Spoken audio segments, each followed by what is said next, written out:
কথা বলছিলাম, হুট করে ওনাকে আমার একাডেমি সম্পর্কে উনি জিজ্ঞেস করছেন এটা কীরকম, ছাত্রীদেরকে কিভাবে আপনি গঠন করছেন।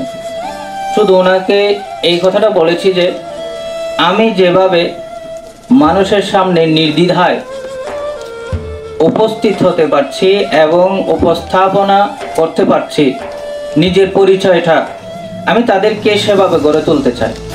তারাও যেন নিজের পরিচয়টা দিতে পারে, নিজের পরিবারের পরিচয়টা দিতে পারে, নিজের শিক্ষাগত যোগ্যতার পরিচয় দিতে পারে এবং নিজেকে তুলে ধরতে পারে।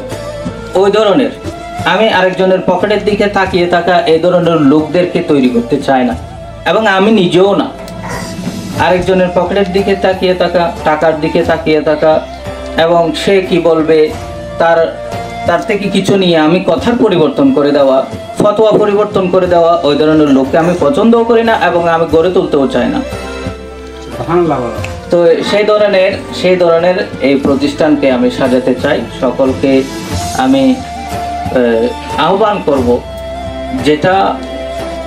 যে শিক্ষাটা দেওয়ার কারণে ওরা উপকৃত হবে, আর তোমরা যে শিক্ষাটা নেওয়ার কারণে তোমাদের ভবিষ্যৎ উজ্জ্বল হবে সেই শিক্ষাটা গ্রহণ করবে।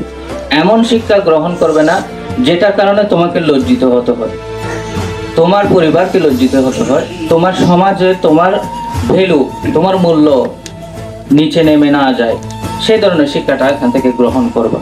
এই প্রতিষ্ঠান এমনি এমনি সাজায় নাই। এই প্রতিষ্ঠান সাজানোর পিছনে হয়তো এটা টিনের দেখতে পাচ্ছ, কিন্তু এই টিনের যে কারিগর, টিনের পিছনে যে মানুষগুলো ভূমিকা রেখেছে শুরু থেকে এই পর্যন্ত, তারা কিন্তু খুব দামি মানুষ। তাদের এক একটা নিয়ত ছিল যে এখান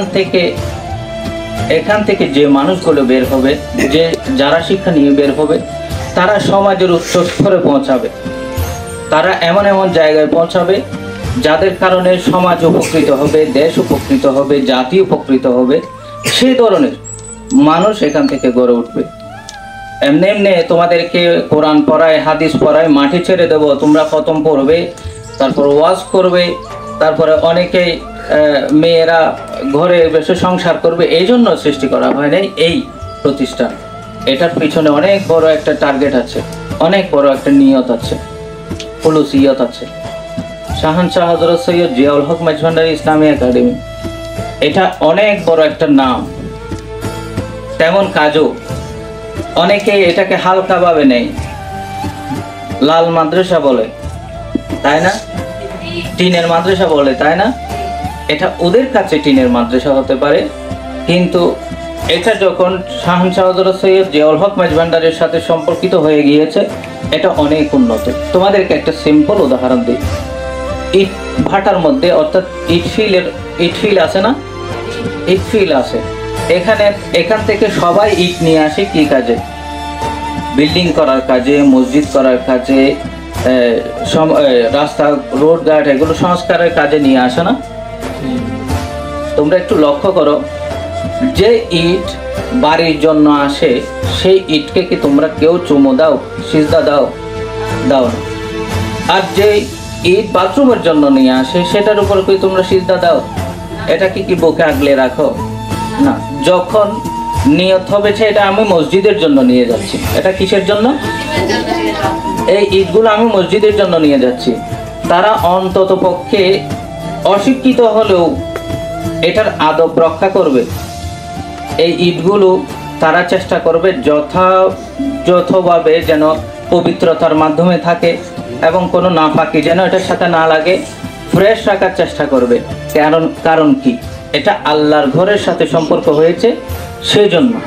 সুতরাং মাদ্রাসা অনেক হবে, কিন্তু চিন্তা করতে হবে এই মাদ্রাসা কার সাথে সম্পর্ক রয়েছে।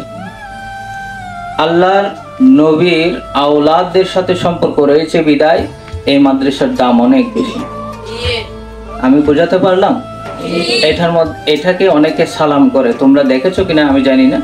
এটার সামনে এসে সালাম করে, এটার আমি মনে করি যে এখানে কিছুই নেই, না আমি যোগ্য না আমরা যোগ্য, আমাদেরকে কেউ সালাম দেয় না, এই প্রতিষ্ঠানকে সালাম দেয়, এই প্রতিষ্ঠানকে কি করে আদব করে।